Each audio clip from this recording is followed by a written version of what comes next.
हाल चाल आप लोगों के? कैसी चल रही है तैयारी? अपन कार्बन एवं इसके कंपाउंड का आज लास्ट लेक्चर है अपना, सावन एवं अपरजन। तो अपन पूरे कंप्लीट चैप्टर को अपना निचोड़ बना के रख दिया है, बिल्कुल जीरो लेवल से हीरो लेवल तक पढ़ाया है। लास्ट टॉपिक बचा है अपना कार्बन एवं इसके कंपाउंड में सावन एवं अपमार्जक। तो सबसे पहले समझिएगा कि सावन का उपयोग अपन क्या करते हैं, दैनिक जीवन में करते हैं रोजाना। ठीक है, नहाने के टाइम में सावन का एक ही उपयोग है कि ये क्या होते हैं बताओ, नहाने के लिए या तो गंदगी हटाते हैं या हमारे शरीर में जितनी भी जो भी पसीने की बदबू है या कुछ और परेशानी है उसको सफाई के काम में अपन साबुन को लेते हैं। साबुन आपने देखा होगा दो प्रकार से यूज करते हैं, एक तो होता है कपड़े धोने का साबुन और एक होता है नहाने का साबुन। तो जितने भी कपड़े धोने के साबुन हैं वो सोडियम सॉल्ट के बने होते हैं, सोडियम लवण के बने होने वाले को तो बोलते हैं कपड़े वाले, और जो नहाने के होते हैं, और इनको जो नहाने के साबुन है, नहाने के साबुन के होते हैं पोटेशियम लवण वाले, जिनमें भी पोटेशियम प्रेजेंट होता है, क्योंकि पोटेशियम चिकना पदार्थ होता है। तो नहाने के साबुन को आप देखना वो कोमल होता है बिल्कुल। कपड़ा धोने वाले साबुन से नहाओगे तो उसमें कास्टिक सोडा सबसे ज्यादा होता है, NaOH। एक होता है कास्टिक सोडा, एक होता है कास्टिक पोटास। कास्टिक पोटास बोलते हैं KOH को और कास्टिक सोडा बोलते हैं NaOH को। आई बात समझ में? अब सबसे पहले अपन बात करेंगे कि साबुन होते क्या हैं। तो साबुन क्या होते हैं, जो जिनमें कार्बन की श्रृंखला 12 कार्बन से 18 के मध्य में होती है, उनके जो बसीय अम्लों के सोडियम एवं पोटेशियम लवण को साबुन कहा जाता है। आई बात समझ में जी? तो देखो क्या लिखा है, साबुन उच्च बसीय अम्लों जिनमें कार्बन की संख्या C12 से C18 तक होती है के सोडियम एवं पोटेशियम लवण क्या कहलाते हैं जी? साबुन कहलाते हैं। आई बात समझ में? किसी को कोई परेशानी? अब आपके बात आती है एग्जाम्पल की। आपको 3 एग्जाम्पल याद करने हैं। स्टेरिक अम्ल, स्टेरिक अम्ल होता है एक बसीय अम्ल है, पामेटिक अम्ल एक बसीय अम्ल है, ओलिक अम्ल एक बसीय अम्ल है। स्टेरिक अम्ल का फॉर्मूला होता है C18H36O2, C18H36O2, या इसको ऐसे भी लिख सकते हैं CH3CH216COOH, अर्थात इसका नाम क्या होगा, स्टेरिक अम्ल। फिर मैं बात करता हूं पामेटिक अम्ल की। इसका फॉर्मूला होता है CH3CH214COOH, या इसको लिख सकते हैं C16H32O2। इसके बाद है ओलिक अम्ल। ओलिक अम्ल का फॉर्मूला है C17H33COOH, C17H33COOH, या C18H34O2। इनको देखो, ये तो ओपन करके लिखा गया, एसिड को आपको दिखा रखा है इसमें, जबकि ये क्या है, सीधा कंडेंस्ड फॉर्मूला है, संगणित सूत्र है ये तो संगणित सूत्र हैं। तो आपको दोनों तरीके के फॉर्मूले याद रखने हैं। स्टेरिक अम्ल में आप समझ जाना कि 18 कार्बन होने चाहिए। कितने कार्बन होने चाहिए? C18 कार्बन होंगे तो स्टेरिक अम्ल है। यदि 16 कार्बन है तो पामेटिक अम्ल है, और यदि 18 ही है तो ओलिक अम्ल है। लेकिन ओलिक अम्ल में डबल बॉन्ड मिलता है। क्या मिलता है? डबल बॉन्ड मिलते हैं। इसलिए आपको इनके फॉर्मूले याद होने चाहिए। काफी बार पेपर में सीधा पूछ लेता है कि ओलिक अम्ल का फॉर्मूला है, स्टेरिक अम्ल का फॉर्मूला है, पामेटिक अम्ल का फॉर्मूला है, तो फॉर्मूले आपको याद होने चाहिए। अब देखिए, साबुन जब क्रिया करता है तो साबुन का जो भी पार्ट है, क्या है, साबुन का जो भी पार्ट है, साबुन के पार्ट में अपने को 2 पार्ट दिखाई देते हैं। एक होता है जलरागी, एक होता है जलविरागी। तो जलरागी कौन सा होगा बताओ? पानी है, पानी, H2O। आप जानते हो H2O किस किस में टूटता है? H+OH- में। क्या पोलर है क्या वाटर? बिल्कुल जी, पानी पोलर है, ध्रुवीय है। तो आप जानना, एक बात याद रखना है, समान समान को घोलता है। ध्रुवीय ध्रुवीय को घोलेगा, अध्रुवीय अध्रुवीय को घोलेगा। तो देखो, अब मैंने ये जो हाइड्रोकार्बन की चेन है CH3CH214COOH, इसको मैं क्या ऐसे लिख दूं, क्या बोलो, इस तरीके से मैंने कार्बन के द्वारा डिनोट कर दी। अब देखो, ये जनरल है, कोई मैं ये नहीं कह रहा कि मैंने पामेटिक अम्ल लिया है, स्टेरिक अम्ल लिया है या ओलिक अम्ल लिया है। मैंने जनरल एक हाइड्रोकार्बन की चेन बना दी। तो हाइड्रोकार्बन की चेन में और कार्बन हो सकते हैं। अब देखो, 1 2 3 4 5 6 7 8 9 10 11 और 12, एक और लगा लो, लोग एक और लगा दिया, ठीक है। अब ये हाइड्रोकार्बन की चेन बन गई। तो ये हाइड्रोकार्बन है और ये COO Na ये सॉल्ट है सोडियम का। किसका सॉल्ट है? सोडियम का सॉल्ट है। तो देखो जो हाइड्रोकार्बन वाली श्रृंखला है ये हाइड्रोफोबिक है। हाइड्रोफोबिक का मतलब हो गया जल विरागी, अर्थात ये जल से रिएक्शन नहीं शो करती है। जबकि COONA क्या है? ध्रुवीय है। क्या है? ध्रुवीय है। और ध्रुवीय है तो ये पानी के साथ में रिएक्शन करता है। पानी के साथ में रिएक्शन करता है तो ये क्या हो गया? जलरागी। पेपर में आपको पूछ लेगा कि जितने भी बसीय अम्ल होते हैं उनमें दो पार्ट होते हैं, जिनमें से कौन सा पार्ट जल के साथ अभिक्रिया करता है और कौन सा पार्ट जो मैल वगैरह होता है उसके साथ अभिक्रिया करता है। तो जो जलरागी वाला पार्ट है ये रिएक्शन करता है जल से, जबकि जो जल विरागी वाला भाग है ये अभिक्रिया करता है मैल से या किसी गंदगी से। आई बात समझ में? या अशुद्धि से। आई बात समझ में? किसी को कोई परेशानी, समस्या, दिक्कत हो तो बता दो। तो देखो अब इसके बाद में ये हो गया। अब आती है बात कि साबुन का निर्माण कैसे होता है। तो समझिएगा, साबुन का निर्माण के लिए मैंने बताया कि कोई भी आप ट्राई एस्टर लोगे, कोई भी आपने एसिड लिया उसका ट्राई एस्टर यूज करोगे। अब देखो मैंने R के द्वारा, जो R है ये एल्किल ग्रुप है। क्या है? R को एल्किल ग्रुप बोलते हैं। आई बात समझ में? अब R बराबर क्या हो सकता है? देखो CH3CH2 14 ये हो सकता है। ये जो हाइड्रोकार्बन वाला पार्ट है इसको मैंने R से नोट कर दिया। किससे नोट कर दिया? R से। मैंने इसका ईस्टर लिया, ट्राई एस्टर। क्या लिया? Try ester. ट्राई एस्टर लिया, इसका फॉर्मूला है ये R। मैं लिख देता हूं एक बार ओपन करके सही तरीके से देखिएगा। मिटा दूं इसको ऊपर वाले को। अब देखो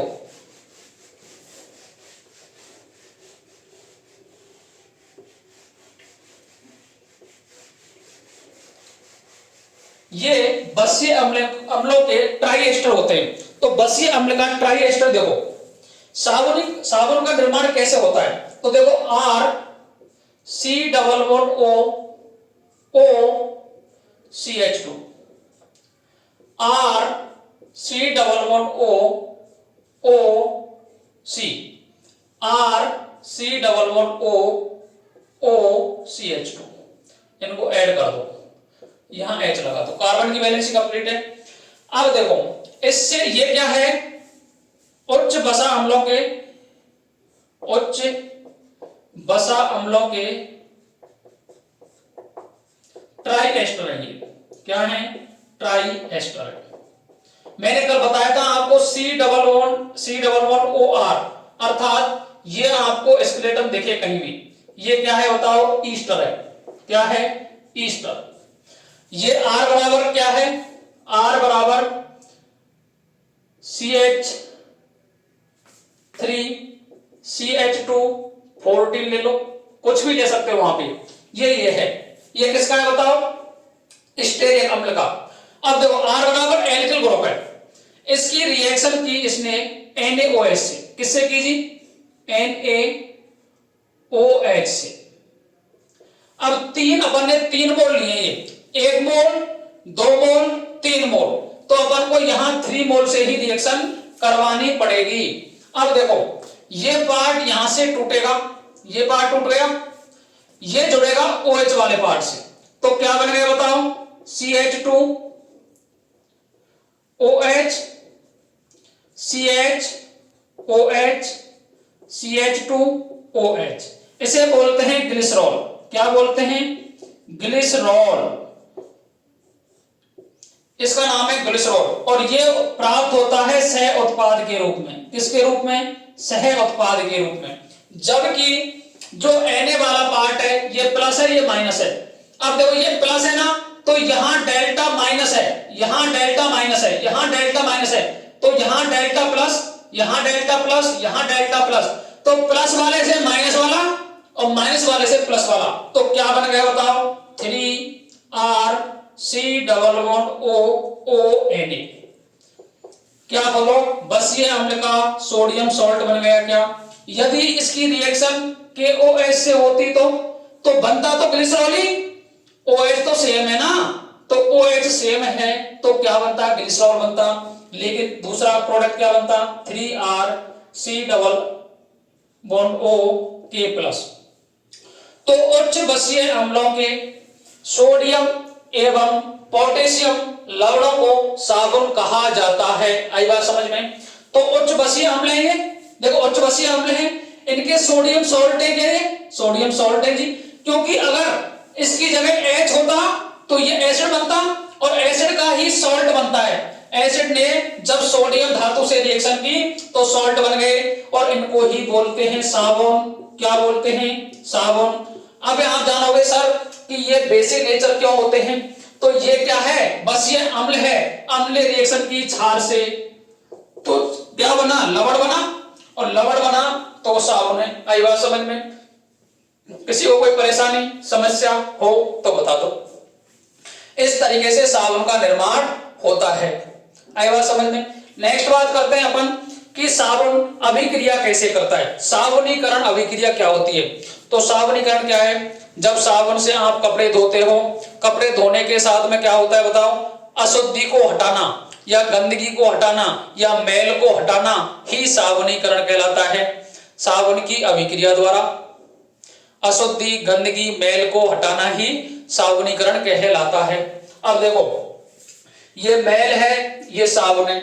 साबुन में आपको बताया था मैंने दो पार्ट होते हैं, एक होता है जल विरागी, जल विरागी, एक होता है जल रागी। किसी को कोई परेशानी? जब आपने साबुन के दो पार्ट होते हैं, साबुन के दो पार्ट में जो जल विरागी वाला पार्ट है वो अभिक्रिया करता है अशुद्धि से, जो जल रागी वाला पार्ट है ये अभिक्रिया करता है जल से। तो मैल के साथ किसने रिएक्शन की? जल विरागी ने।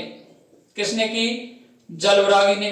जल के साथ में किसने की? जल रागी ने। जल रागी ने ही, क्योंकि ये पोलर है और ये भी पोलर है। पोलर पोलर के साथ अभिक्रिया करता है, नॉन पोलर के साथ में अभिक्रिया करता है। आई बात समझ में? अब इसके बाद में हम अपन ने क्या किया कि गंदगी ले ली। अब जैसे ये गंदगी है, अब इसके देखो ये गंदगी है, गंदगी में अपन ने साबुन लगाया, साबुन लगाने के बाद में क्या होगा? ये गंदगी हो गई। अब गंदगी से साबुन लगाया आपने, साबुन लगाया तो दो पार्ट है साबुन में, एक जल रागी और एक जल विरागी। तो जो जल रागी वाला पार्ट है ये तो होगा बाहर की तरफ, कहां होगा? बाहर की तरफ। और जल विरागी कहां जुड़ जाएगा? मैल के साथ में। तो ये जो जल विरागी वाला पार्ट है ये जल विरागी, ये जुड़ गया जल विरागी, और ये है जल रागी, जल रागी। और जल रागी ने अभिक्रिया किससे की? जल से। जल को बोलते हैं H2O। बोलो। अब देखो इस अभिक्रिया में क्या होगा? जो जल विरागी है, जल विरागी अभिक्रिया कर रहा है गंदगी से। ये कहां है? सेंटर की ओर है। कहां है? सेंटर की ओर है। कहां है? केंद्र की ओर है। तो देखो जल विरागी वाला पार्ट और गंदगी वाला पार्ट कहां काम करता है? सेंटर की ओर, केंद्र की ओर काम करता है। जबकि जल रागी वाला पार्ट और जल ये कहां प्रेजेंट होते हैं? पर्दे की तरफ प्रेजेंट होते हैं। अब समझिएगा, देखो ये है कोई गंदगी, ये नीचे की साइड में ये गंदगी है, ये हाथ में गंदगी है, ठीक है, हाथ में गंदगी है। अब मैंने साबुन को डाला, साबुन को डाला तो साबुन क्या है? उच्च बसीय अम्लों के सोडियम एवं पोटेशियम लवण है क्या? बिल्कुल है जी। इसने रिएक्शन की इससे। अब देखो रिएक्शन की तो ये गंदगी है, रिएक्शन करने के बाद में ये वाला जो पार्ट है ऊपर की साइड का ये जल रागी है, ये सॉल्ट वाला पार्ट है, ये जल विरागी पार्ट है। जल विरागी ने अभिक्रिया कर ली, यहां जल विरागी ने अभिक्रिया की तो जल विरागी की अभिक्रिया करने के साथ में जल विरागी के साथ में मैल के साथ में अभिक्रिया कर ली और जल रागी ऊपर की साइड आ गया। अब बोलो जल विरागी और मैल कहां है? सेंटर की ओर है, केंद्र की ओर है क्या? और जल रागी और जल कहां है? पर्दे की ओर। तो आपको पूछ लेता है साबुनीकरण अभिक्रिया में जो जल रागी वाला पार्ट होता है यह पर्दे की ओर होता है या केंद्र की ओर होता है? तो बताओ किधर की साइड होगा? जल रागी पार्ट परिधि की ओर होता है। आई बात समझ में? किसी को कोई परेशानी? इसके बाद में अब देखो चारों ओर से गंदगी को घेर लिया है इन्होंने, चारों ओर से गंदगी को घेर लिया है। गंदगी को घेर करके गंदगी घेर ली। अब गंदगी घेरने के साथ में ये बनता है मिसेल। किसका निर्माण कर लेते हैं? मिसेल। जैसे आपने क्या किया कि एक बार आपने कोई चीज रखी यहां और चारों ओर से उसको मक्खियों ने पकड़ लिया। जैसे मधुमक्खी होती है ना, किसी चीज को आप कोई रखो उसके चारों ओर मक्खियां हो जाती हैं, मक्खियां हो जाती हैं तो एक गुब्बारे नुमा संरचना बन जाती है, गुब्बारे नुमा संरचना बन जाती है, जिसे अपन बोलते हैं मिसेल। किसे बोलते हैं? मिसेल।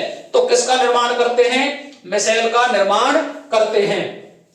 इसके बाद में याद कर लो, नोट है कि साबुन कभी भी कैल्शियम एवं मैग्नीशियम लवणों के साथ जो जल उपस्थित होता है उसके साथ झाग नहीं देते हैं, उसके साथ कभी भी अभिक्रिया शो नहीं करते हैं, क्योंकि कैल्शियम और मैग्नीशियम जिस भी जल में उपस्थित होंगे वो कठोर जल होता है, कठोर जल के साथ साबुन झाग नहीं देते हैं, क्योंकि यह इनके साथ अभिक्रिया करके मलफेन बनाते हैं। क्या बनाते हैं? मलफेन, अर्थात एक गंदा पदार्थ बनाते हैं, कभी भी झाग नहीं देते हैं। आई बात समझ में? तो याद क्या करेंगे बताओ? साबुन कठोर जल कैल्शियम और मैग्नीशियम के साथ में, मैग्नीशियम कैल्शियम एवं मैग्नीशियम के साथ में झाग नहीं देता है, क्योंकि कैल्शियम और मैग्नीशियम के साथ क्रिया करके मलफेन देता है। क्या देता है? मलफेन। आपको पूछ लेगा पेपर में कि साबुन मलफेन का निर्माण किसके साथ अभिक्रिया करने के देता है, तो ऑप्शन क्या हो जाएंगे? मैग्नीशियम या कैल्शियम, कोई भी एक ऑप्शन दिख जाए टिक कर देना। आई बात समझ में? इसके बाद आता है अपमार्जक। अपमार्जक का उपयोग किस लिए किया गया? अपमार्जक का उपयोग करने का एक ही रीजन था, जब साबुन ने कैल्शियम और मैग्नीशियम के साथ अभिक्रिया करने से मना कर दिया तो वहां यूज होने लगा अपमार्जक। अपमार्जक भी एक तरीके से सफाई का ही काम करता है। अपमार्जक को बोलते हैं सफाई करने वाला। इसका अर्थ क्या हो गया बताओ? अपमार्जक का सफाई करने वाला। क्या नाम है इसका? सफाई करने वाला। अपमार्जक भी सोडियम और पोटेशियम आयनों के उच्च वसा अम्लों के सल्फेट एवं सल्फोनेट लवण होते हैं। क्या होते हैं? सल्फेट एवं सल्फोनेट लवण होते हैं। पेपर में पूछेगा साबुन क्या है? सोडियम और पोटेशियम के लवण हैं, जबकि अपमार्जक सोडियम एवं पोटेशियम के सल्फेट एवं सल्फोनेट लवण हैं। क्या है? सल्फेट एवं सल्फोनेट लवण हैं। एग्जाम्पल के लिए sodium alkyl sulphate, sodium alkyl sulphate formula क्या है बताओ? ROSO3Na, ROSO3Na, या लिख सकता हूं इसको, क्योंकि ऑक्सीजन से जुड़ा हुआ है, सल्फर से जुड़ा हुआ नहीं है, इसलिए RO के साथ में रिएक्शन है। ROSO3Na, SO3 minus Na+। इसी प्रकार sodium alkyl benzene sulphonate, sodium alkyl benzene sulphonate, R benzene के कार्बन से जुड़ा हुआ है, SO3Na। ये फॉर्मूले याद कर लेना। इन दोनों के ही लवण क्या कहलाते हैं जी? अपमार्जक कहलाते हैं। अपमार्जक के साथ में ऐसी कोई परेशानी नहीं है, कठोर जल दे दो या मृदु जल दे दो, दोनों के साथ में बढ़िया तरीके से अभिक्रिया करते हैं। तो ये कठोर जल के साथ में भी अभिक्रिया कर लेते हैं। अपमार्जक को ही साबुन रहित साबुन कहा जाता है। अपमार्जक को क्या कहते हैं? साबुन रहित साबुन कहा जाता है। इसलिए आप जितने भी अपमार्जक का उपयोग कहां करते हैं बताओ? यदि कपड़ों की सफाई करनी है तो उसमें अपमार्जक का उपयोग करते हैं। बालों में शैम्पू वगैरह लगाना है तो उसके लिए भी अपन किसका यूज करते हैं? अपमार्जक का यूज करते हैं। इसके बाद में साबुनों को यदि अपन को पारदर्शी बनाना है, पारदर्शी साबुन आते हैं पियर्स वगैरह, उनमें अपन ग्लिसरीन का उपयोग करते हैं। किसका उपयोग करते हैं? ग्लिसरीन का उपयोग करते हैं, ताकि वो पारदर्शी बन जाएं। आई बात समझ में? किसी को कोई परेशानी, समस्या, दर्द, दुख हो तो बताओ। साबुन एवं अपमार्जक में आपको एक तो याद रखना है स्टेरिक अम्ल, पामेटिक अम्ल, ओलेक अम्ल। इसके बाद में क्या होते हैं? सोडियम पोटेशियम के लवण होते हैं। अपमार्जक क्या होते हैं जी? अपमार्जक होते हैं सोडियम एवं पोटेशियम के सल्फोनेट एवं सल्फेट लवण होते हैं। आई बात समझ में? किसी को कोई परेशानी? अब कर लेते हैं 4 क्वेश्चन, जिससे आपको पता पड़ जाएगा कैसे क्वेश्चन प्रीवियस ईयर में पूछे गए हैं। आई बात समझ में?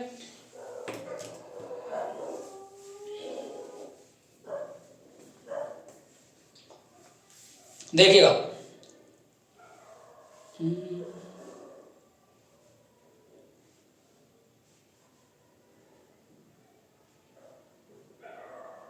क्वेश्चन नंबर 1, अपमार्जक की विशेषता नहीं है, अपमार्जक की विशेषता नहीं है, ये साबुन से श्रेष्ठ होते हैं, ये कठोर जल में झाग देते हैं, इसे साबुन रहित साबुन कहा जाता है, ये पर्यावरण प्रदूषण नहीं करते हैं।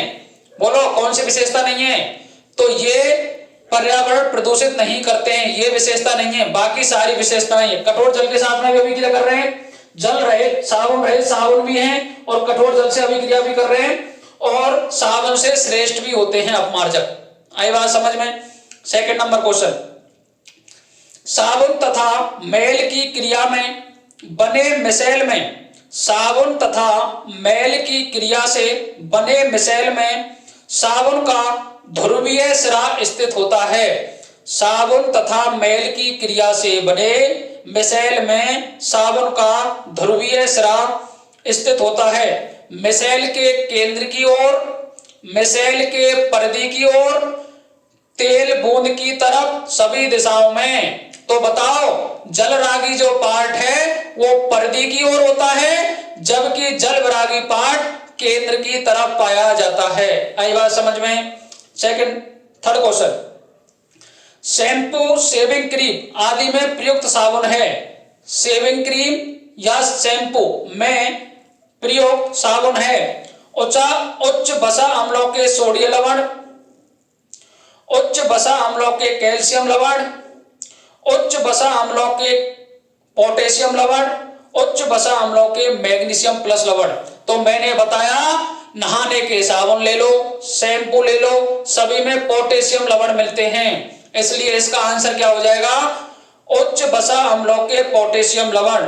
इसलिए तो साबुन सॉफ्ट होता है नहाने का, और कपड़े धोने वाला साबुन क्या होता है? मजबूत, क्योंकि उसमें कास्टिक सोडा मिलता है NaOH। आई बात समझ में? कपड़े धोने के साबुन से यदि नहा लोगे तो आपके हाथ पैर फट जाते हैं, जबकि नहाने के साबुन से नहाने के बाद में हाथ पैर नहीं फटते हैं। इसलिए अलग अलग कंपनियां पोटेशियम के लवणों को यूज करके किस किस का यूज कर रही हैं? अलग अलग साबुन, जैसे पियर्स हो गया, लक्स हो गया, पतंजलि वाले हो गए, ये सारे क्या है, जैसे शैम्पू वगैरह हो गए, क्लिनिक प्लस हो गया, ये सारे शैम्पू वगैरह यूज हो रहे हैं, ये सारे पोटेशियम लवण हैं। आई बात समझ में? साबुन को पारदर्शी बनाने के लिए किसका उपयोग किया जाता है? साबुन को क्या करते हैं? साबुन को पारदर्शी बनाना है तो किसका उपयोग करते हैं अपन? बोलो, ग्लिसरीन का उपयोग किया जाता है। आई बात समझ में? किसी को कोई परेशानी, समस्या, दुख हो तो बताओ भैया। अब देखिएगा कार्बन एवं इसके कंपाउंड, ये चैप्टर बिल्कुल 0 लेवल से हाई लेवल तक कंप्लीट हो चुका है विद एनसीईआरटी के साथ में। एनसीईआरटी बेस्ड क्वेश्चन कर लें। एनसीईआरटी की एग्जाम्पलर आती है 10th क्लास की, उसके क्वेश्चनों को निकाल लें, क्वेश्चन पेपर वहीं से बनने वाला है, इधर उधर नहीं भटके, ठीक है। प्री रीड है, कम से कम यदि आपका जो भी मार्क्स का क्राइटेरिया है उससे अधिक मार्क्स लेकर के आएँ, ताकि आपका जो कॉन्फिडेंस लेवल है वो आपका अप रहे, ठीक है। ये क्लास है 10th बोर्ड के लिए, क्लास रीट के लिए, रीट मेंस के लिए, जितने भी कॉम्पिटिटिव एग्जाम हैं, जनरल कॉम्पिटिटिव एग्जाम है, उन सभी के लिए इंपॉर्टेंट रहने वाली हैं। सभी वीडियो को देख लें, लाइक कर दें, शेयर कर दें, सब्सक्राइब कर लें चैनल को, ठीक है। एक मेरे को बढ़िया शायरी याद आती है जो मैं सुना देता हूं इसको आज आपको। ना बुलाने पर आएगी, ना मनाने पर आएगी, ना बुलाने पर आएगी, ना मनाने पर आएगी, ये तो जनाब नींद है, ये तो जनाब नींद है, ये तो किताब उठाने पर ही आएगी। अर्थात जब आप पढ़ने बैठते हो तो आपको नींद आने लगती है, बाकी आप यदि मोबाइल चलाओगे तो रात के 2-2, 3-3 बज जाएंगे, आपको नींद नहीं आएगी। लेकिन आप पढ़ने बैठ जाओ, आपको 10 मिनट के बाद ही नींद आ जाती है। आई बात समझ में? Thank you very much. Radhe Radhe, जय श्री कृष्णा, जय श्री श्याम।